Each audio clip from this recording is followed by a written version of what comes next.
అండి ఇప్పుడు నేను ఆలుగడ్డ మటన్ కర్రీ చేస్తున్నా. చూసేద్దామా రండి. మరి ఒక 3 గంటలు ఆయిల్ వేసుకుందామా. 3 గంటల ఆయిల్ వేసా. దీంట్లో చెక్క, ఒక లవంగం, ఒక యాలక్కాయ వేద్దామా.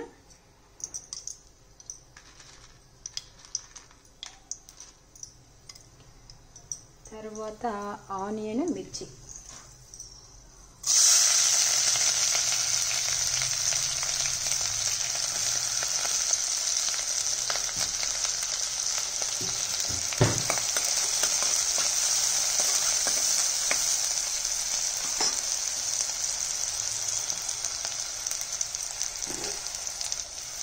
మటన్ వచ్చేసి ఇదండి, 1 కిలోకి కొంచెం ఎక్కువే ఉంది మటన్. ఆలుగడ్డ ఒక 3 తీసుకున్న ఆలుగడ్డ.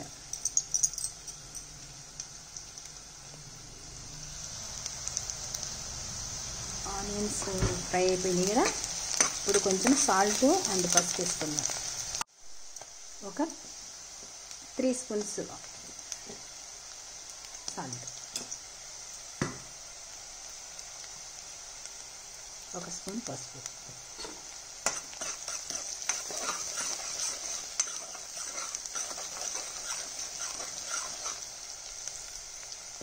ఇప్పుడు దీంట్లో మటన్ వేసుకున్నాం.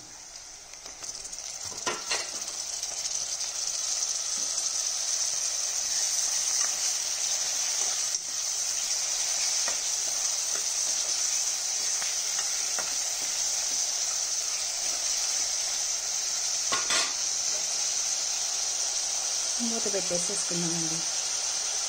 కుక్కర్ మూత పెట్టేసి దీన్ని ఒక 7-6 విజిల్స్ రానిద్దాం.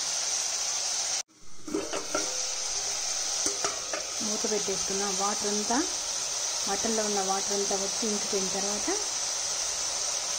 దాంట్లో కొద్దిగా పెరిగేసుకున్నాం. చూసారా, పెరుగు, టమాటా అంతా దగ్గరకు వచ్చేసిన తర్వాత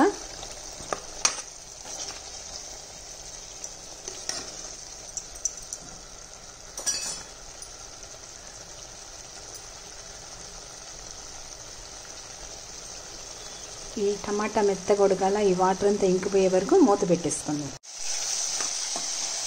వాటర్ అంతా ఇంకిపోయిందండి. టమాటాలు కూడా మగ్గిపోయినాయి. పెరుగు కూడా వాటర్లో కలిసిపోయి.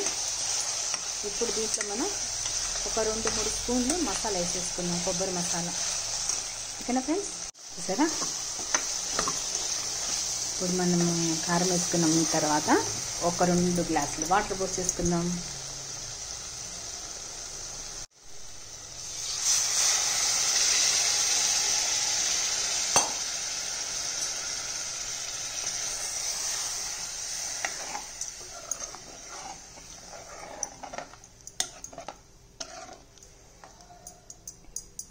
ఇంకొక గ్లాస్ కొంచెం పోద్దామండి. వాటర్ పోసి కుక్కర్ మూత పెట్టేసి ఒక 7-8 విజిల్స్ రానిచ్చేసేద్దాం.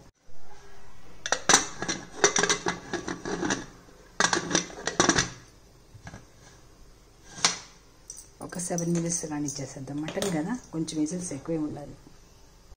ఇప్పుడు చూద్దామా.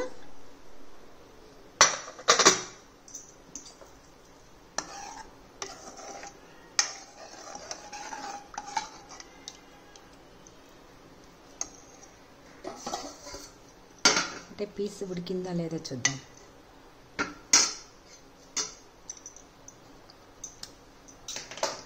ఇప్పుడు దీంట్లో మనం ఏదైతే ఆలుగడ్డ కోసుకున్నామో అవి వేసేసుకుందాం.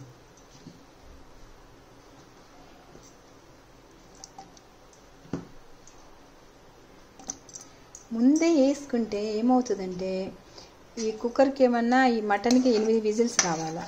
సో ఆలుగడ్డ 8 విజిల్స్ వచ్చిందనుకో ఏమైపోతుందండి, మెత్త గుజ్జు అవుతుంది. అందుకని మనము విజిల్ అయిపోయిన తర్వాత ఇప్పుడు వేసుకోవాలన్నమాట ఆలుగడ్డ. ఇప్పుడు మనం దీని మీద కొద్దిగా ధనియాల పౌడర్ అండ్ గరం మసాలా వేసుకుందాం. కొత్తిమీర ఉంటే కొత్తిమీర. ఇది గరం మసాలా.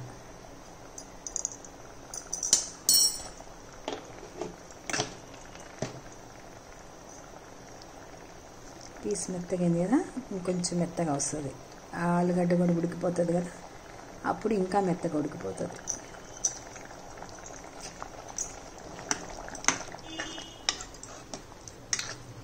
దించే ముందు కొత్తిమీర వేసుకుందాం ఫ్రెండ్స్.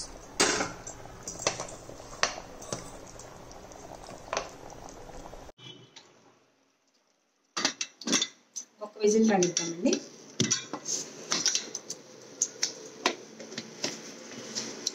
ఎంత టేస్టీ అయినా ఆలుగడ్డ అంటే బంగాళదుంప మటన్ రెడీ అయిపోతుంది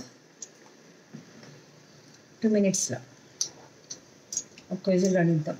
ఆలుగడ్డ తొందరగానే ఉడుకుతుంది కదా. ఓకేనా? వావ్, సూపర్ అంటే సూపర్గా ఉంది. కలర్ఫుల్గా ఉంది కదా. చపాతీలో తినండి, రైస్లో తినండి, పూరీలో తినండి, ఫ్రైడ్ రైస్లో తినండి. ఎలా తిన్నా కూడా టేస్ట్ అదర్హో అలా ఉంది. సో మీకు నచ్చితే 1 comment and 1 like. Please subscribe my YouTube channel Kitta Ganesh. ఒకసారి ఆయిల్ ఉన్నా కూడా బాగుంటుంది, ఆయిల్ వద్దనుకున్నా కూడా తీసేయచ్చు. కానీ నాన్ వెజ్లో కొంచెం కారము ఆయిల్ ఉంటేనే టేస్టీగా కూడా ఉంటుందండి. చూస్తుంటే నూరు ఊరిపోతుంది నాకైతే. అర్జెంటుగా చపాతీలు చేసుకొని టకటక వేడివేడిగా తినేసేయాలి. ఓకే, స్టార్ట్ చేసేయండి. నేనైతే స్టార్ట్ చేసేస్తున్నాను.